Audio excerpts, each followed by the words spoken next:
Hi hello అండి అందరికీ. ఇవాళ రెసిపీ వచ్చేసి ఈజీ అండ్ సింపుల్గా మటన్ పులావ్. బిర్యానీకి ఏమాత్రం తీసుకోదు, మంచి ఫ్లేవర్తో కమ్మగా ఉంటుంది. Tasty and yummy mutton pulao. చూడండి ఎంత బాగా వచ్చిందో. పీస్ కానీ రైస్ కానీ టెక్స్చర్ అండ్ టేస్ట్ అద్దరిపోతుంది. చూసారా పీస్ ఎంత బాగుందో. చక్కగా ఈ విధంగా మంచిగా ఈజీగా కుక్ అయిపోతుంది. చాలా బాగుంటుంది. ప్రాసెస్ అండ్ ఇంగ్రీడియంట్స్ చూసేయండి. ఓకే, ఇప్పుడు మటన్ పులావ్ కోసం మనం మటన్ అయితే ముందుగా మ్యారినేట్ చేద్దాం. దానికోసం ముందుగా మటన్లో ఇది 1/2 కిలో మటన్ అనమాట. నేను ముందుగానే క్లీన్ చేసుకొని చక్కగా వాటర్ అంతా వంపేసి నీట్గా ఇలా చేసి పెట్టుకున్నాను. ఇప్పుడు మటన్ మ్యారినేషన్ కోసం ముందుగా ఒక 1/2 టేబుల్ స్పూన్ పసుపు యాడ్ చేస్తున్నాను. అలాగే 1 full tablespoon salt add చేస్తున్నాను. అలాగే ఒక 1 tablespoon ginger garlic paste. Next వచ్చేసి ధనియా పౌడర్ 1 టేబుల్ స్పూన్. అలాగే garam masala powder 1/2 tablespoon. జీరా పౌడర్ 1/2 టేబుల్ స్పూన్. అలాగే కారం వచ్చేసి 1 టేబుల్ స్పూన్. అలాగే ఇంకొక 1/2 టేబుల్ స్పూన్ అయితే యాడ్ చేస్తున్నాను. నేను తీసుకుంది 1/2 కిలో మటన్, దాని క్వాంటిటీని బట్టి యాడ్ చేసుకోవాలి. ఒక నిమ్మకాయ జ్యూస్ అనమాట. కడిగి పెట్టుకున్న కొత్తిమీర, పుదీనా, ఒక 2 టేబుల్ స్పూన్ గడ్డ పెరుగు అయితే యాడ్ చేస్తున్నాను. ఇలా యాడ్ చేసిన మిశ్రమాలన్నిటిని చక్కగా మటన్కి పట్టే విధంగా ఈ విధంగా మిక్స్ చేసుకోవాలి. ఈ విధంగా మంచిగా మిక్స్ చేసుకోవాలి. ఇలా కలుపుతూ మన మసాలాలన్నిటికీ ఇలా పట్టించాలి మటన్కి. ఈ మటన్ పులావ్ అనేది మంచి సువాసనతో ఫ్లేవర్ఫుల్గా టేస్టీగా ఉంటుంది. మటన్ బిర్యానీకి ఏ మాత్రము తీసుకోదనమాట. చక్కగా ఈ విధంగా పీస్కి అంతా పట్టే విధంగా కలిపేసుకోవాలి. ఇలా ఈ విధంగా అంతా కలిపేసుకొని ఒక 2 అవర్స్ మనం పక్కకు పెట్టేసుకోవాలి. చూద్దాము. 2 అవర్స్ అయితే అయిపోతుంది మ్యారినేట్ చేసి. చూడండి మటన్ చక్కగా మ్యారినేట్ అయిపోయి చక్కగా వాటర్ కూడా ఇలా బయటకు వచ్చేసాయి. ఇప్పుడు ఒక కుక్కర్ తీసుకుందాము. కుక్కర్ తీసుకొని మటన్ మొత్తం అందులో పెట్టేసి ఒక 3 విజిల్స్ మీడియం ఫ్లేమ్లో 3 విజిల్స్ వచ్చే విధంగా కుక్ చేసుకుందాము. దీన్ని 3 విజిల్స్ అయితే మీడియం ఫ్లేమ్ మీద ఇలా పెట్టేసుకుందాము.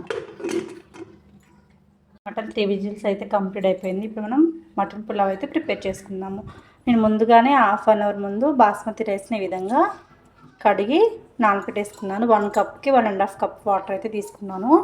ప్యాన్ పెట్టేసుకొని ఒక 1 టేబుల్ స్పూన్ ఆయిల్ అయితే యాడ్ చేసుకున్నాను. అలాగే మరొక 1 టేబుల్ స్పూన్ గీ అయితే యాడ్ చేసుకుందాము. కొంచెం గీ టేస్ట్ పులావ్లో చాలా మంచి ఫ్లేవర్ఫుల్గా ఉంటుంది గీ వేసుకుంటే.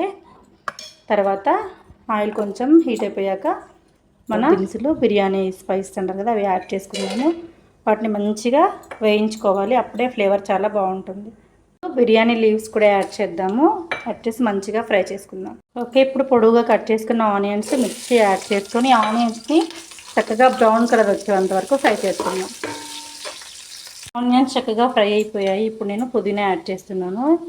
పుదీనా ఎక్కువగా తీసుకోండి, చాలా బాగుంటుంది. అలాగే కొత్తిమీర యాడ్ చేస్తున్నాను. అదేవిధంగా ఒక చిన్న టమాటో యాడ్ చేసుకుందాం.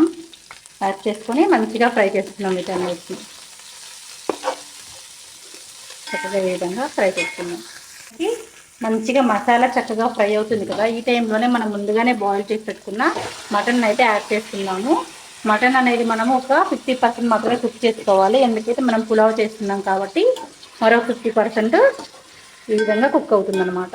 చక్కగా ఈ మటన్లోని వాటర్ అంతా కొద్దిగా దగ్గర పడే విధంగా హై ఫ్లేమ్లో పెట్టుకొని చక్కగా ఫ్రై చేసుకుందాం. ఈ విధంగా కలుపుతూ మంచి అరోమా వస్తుంది మసాలాస్ అన్నీ. విధంగా మనకి మటన్ చక్కగా కుక్ అవుతున్నప్పుడే బాస్మతి రైస్ని వాటర్ కాకుండా ఓన్లీ రైస్ మాత్రమే ఈ విధంగా యాడ్ చేసుకుందాము. రైస్కి ఇలా ఫస్ట్ వాటర్ లేకుండా యాడ్ చేయడం వల్ల ఫ్లేవర్ అంతా రైస్కి పడుతుందన్నమాట. చాలా బాగుంటుంది. ఈ మటన్ పులావ్ అనేది స్పైసీ కంటే చాలా ఫ్లేవర్ఫుల్గా చాలా బాగుంటుంది. చక్కగా రైస్ అంతా ఈ విధంగా యాడ్ చేసుకొని ఒకసారి మనకి రైస్ అనేది విరిగిపోకుండా ఈ విధంగా కింద నుంచి ఇలా కలుపుకోవాలి. ఒక 2 మినిట్స్ ఈ విధంగా కలిపేసుకుందాం. ఇప్పుడు వాటర్ని కూడా యాడ్ చేసుకుందాము.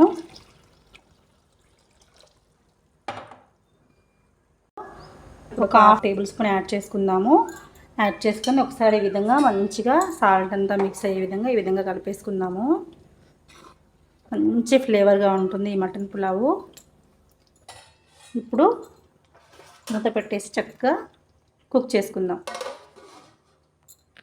చూసేద్దాం మన మటన్ పులావ్ అనేది చాలా స్మెల్ వస్తుంది సూపర్గా. ఎంతవరకు కుక్ అయిపోయిందో చూసేద్దాం.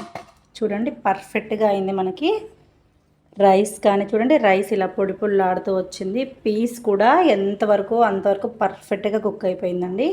చాలా యమ్మీ అండ్ టేస్టీగా ఉంటుంది. ఈ విధంగా ఒకసారి తప్పకుండా ట్రై చేయండి, మీ అందరికీ చాలా బాగా నచ్చుతుంది.